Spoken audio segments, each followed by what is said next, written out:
जावा में ऑपरेटर्स की बात करेंगे आज। स्पेसिफिकली हम देखेंगे अर्थमेटिक ऑपरेटर। अर्थमेटिक ऑपरेटर दो प्रकार के होते हैं, एक यूनरी और एक बाइनरी। बाइनरी जो होता है वो दो नंबर्स पे काम करता है और यूनरी जो होता है वो सिंगल नंबर पे काम करता है। तो एक प्रोजेक्ट बना लेते हैं, नया प्रोजेक्ट जावा एप्लीकेशन। देखिए जावा में प्रोजेक्ट केवल 2 क्लिक से बनता है, देखिएगा। हाँ, न्यू प्रोजेक्ट, नेक्स्ट और ये फिनिश। यहां अगर आपको नाम चेंज करना है तो लिख सकते हैं, ये दूसरा क्लिक है आपका और बस ये हो गया। तो ये फायदा है नेटबीन्स में, क्योंकि बहुत आसानी से आपका प्रोजेक्ट बन जाता है और आप प्रोग्रामिंग जो है बगैर जावा सी कंपाइल करके या जावा रन करा के पाथ वेरिएबल सेट करके वो सब करने की इसमें आवश्यकता नहीं है। तो ऑपरेटर्स पे आते हैं हम लोग, अर्थमेटिक ऑपरेटर्स पे। मान लीजिए कि आपको दो नंबर्स को ऐड करना है, जैसे 2 + 3।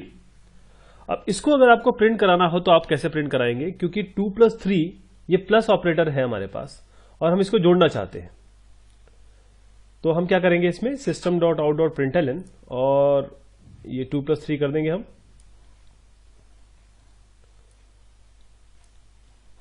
टू प्लस 3 और इसका रिजल्ट देखिए क्या आता है।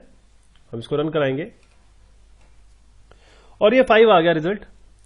लेकिन अब हम वेरिएबल का उपयोग करेंगे और वेरिएबल का उपयोग करके अलग अलग ऑपरेटर्स पे काम करेंगे। सबसे पहले जो अर्थमेटिक ऑपरेटर होता है वो प्लस, फिर माइनस, फिर डिवीजन, मल्टीप्लिकेशन और मॉड्यूलस। ये 5 मेजर आपके बाइनरी ऑपरेटर्स होते हैं। जैसे ये प्लस मैंने आपको बता दिया, इसी तरीके से अब हम दो नंबर ले लेते हैं, इंट वैल्यू 1 और val2। 2 वैल्यूज हो गई। अब एक वैल्यू को असाइन कर दीजिए आप नंबर कोई 5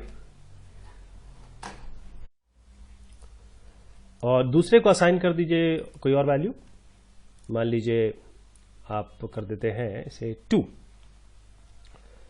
अब जैसे हमने एडिशन देख लिया, अब हमें अगर सब्ट्रैक्शन देखना है तो हम क्या करेंगे, system.out.println लिखेंगे और सिंपली हम क्या करेंगे, val1 मतलब 2 को सब्ट्रैक्ट कर देंगे 1 से, val1 - 2।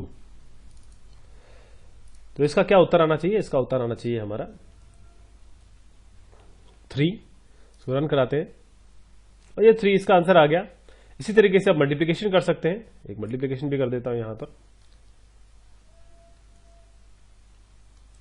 इस माइनस की जगह मल्टीप्लिकेशन कर देते हैं। हमें पता है कि 5 × 2 = 10। रन कराएंगे इसे और ये 10 रिजल्ट आ गया। अब हम इसे डिवाइड कराएंगे।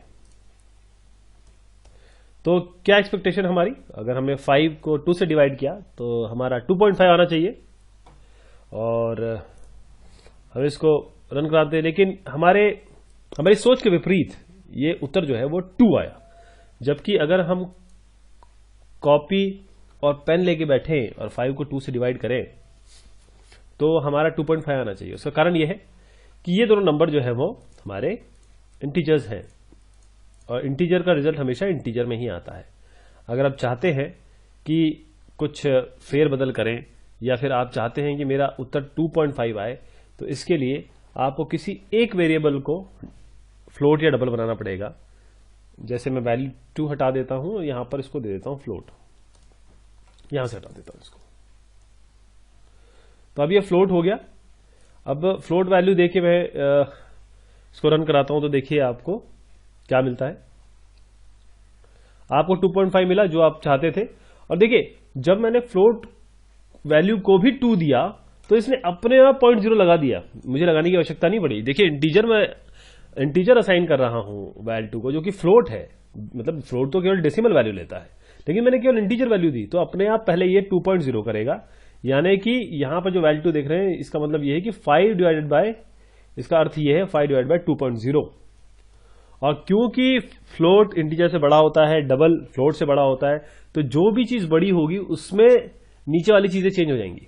यानी पहले 5 क्या हुआ, 5.0 हुआ, उसके बाद 2.0 से इसका डिवीजन हुआ, तब आपका रिजल्ट 2.5 आया। आप समझ गए होंगे।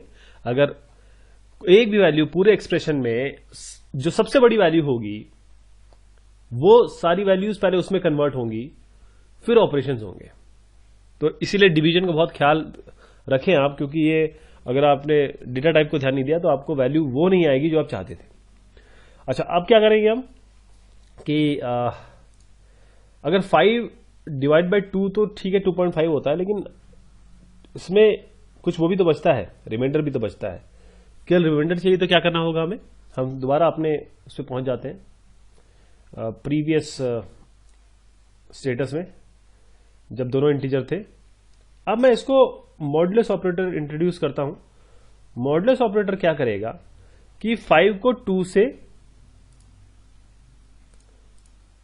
मॉडुलस डिवीजन करेगा। एक मिनट जरा इसका रिजल्ट देखते हैं पहले।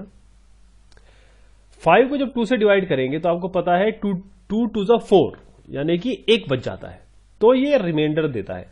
अगर आपको रिमाइंडर केवल चाहिए तो आप क्या करेंगे, यहां पर मॉड्यूलस लेंगे, मॉड्यूलो ऑपरेटर है। तो माइनस प्लस इंटू डिवीजन और मॉडुलस ऑपरेटर, ये आपके ऑपरेटर हुए। इसके अलावा आपके पास एक और ऑपरेटर होता है, वो मैं आपको बताता हूं। अब वैल 2 पे ही कर लेते हैं। वैल 2, जो वैल्यू 2 है, इसको मैं थोड़ा सा बढ़ाता हूं, 1 से बढ़ाना चाहता हूं। तो मेरे पास ऑप्शन क्या है, देखिएगा मेरे पास ऑप्शन ये है कि मैं इस तरीके से करूंगा, well 2 is equal to well 2 plus 1। एक मेरे पास ये ऑप्शन है, अगर मुझे वैल 2 को 1 से बढ़ाना है। और अब मैं इसको प्रिंट कराऊंगा तो आप देखिएगा क्या वैल्यू आती है इसकी। क्योंकि वैल्यू 2 में 2 वैल्यू है, तो इसको बढ़ाने पर मेरे पास 3 आनी चाहिए। देखते हैं सर, तो कोई दिक्कत नहीं है, ये तो बिल्कुल स्ट्रेट फॉरवर्ड है कि 1 बढ़ाओगे तो वैल्यू आ जाएगी। लेकिन चूंकि ये इसमें इतना कितना सब कुछ लिखना पड़ रहा है, इज इक्वल टू 2, ये सब आप इसको छोड़िए, आप सिंपली एक यूनरी ऑपरेटर इसमें डाल दीजिए, इसको प्लस प्लस कर दीजिए। अब देखिए क्या रिजल्ट आता है, बिल्कुल सिमिलर रिजल्ट आया ना। तो इसे हम कहते हैं इंक्रीमेंट ऑपरेटर, और ये पोस्ट इंक्रीमेंट ऑपरेटर क्योंकि वैल्यू के बाद में लगा। इसी तरीके से हमारे पास प्री इंक्रीमेंट भी आता है, बिल्कुल सेम चीज आएगी, यहां पर 3 आएगा। इसी तरीके से डिक्रीमेंट आता है, आप चाहते हैं कि 2 का 1 कर दें तो 1 से माइनस कर देगा ये। अब देखिए आपको 1 वैल्यू मिलेगी, ये 1 आ गई। ये आपका यूनरी और बाइनरी ऑपरेटर्स हैं। इसके अलावा एक और चीज मैं बताना चाहूंगा आपको, अगर आप कोई एक्सप्रेशन लेते हैं, जैसे मान लीजिए कि आप एक एक्सप्रेशन ले रहे हैं, इंट या डबल ले लेते हैं इसको, डबल, और x इज इक्वल टू से 15 माइनस 2 और डिवाइडेड बाय, आप 15 माइनस 2 डिवाइडेड बाय चाहते हैं से ये से 6 प्लस 3 से। अगर ये आप चाहते हैं तो मैं आपको इसका रिजल्ट पहले दिखाता हूं कि ये आएगा क्या। आप देखिएगा, क्योंकि ये हमारी सोच के हिसाब से नहीं आएगा।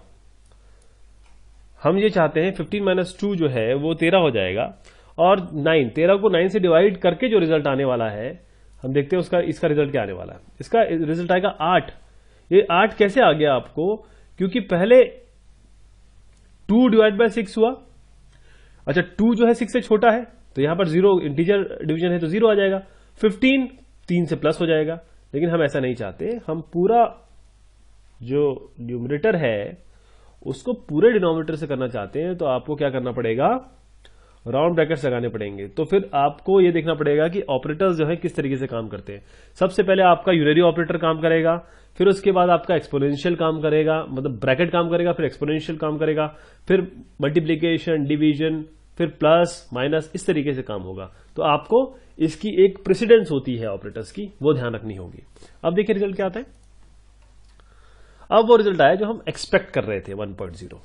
ये जो रिजल्ट है बिल्कुल ठीक है, दिस वी वर एक्सपेक्टिंग। ध्यान रखिएगा कि जब भी आप कोई एक्सप्रेशन में डालें तो इन राउंड ब्रैकेट्स को लगाना नहीं भूले, या ना, क्योंकि रिजल्ट जो है वो डिफरेंट आ सकता है।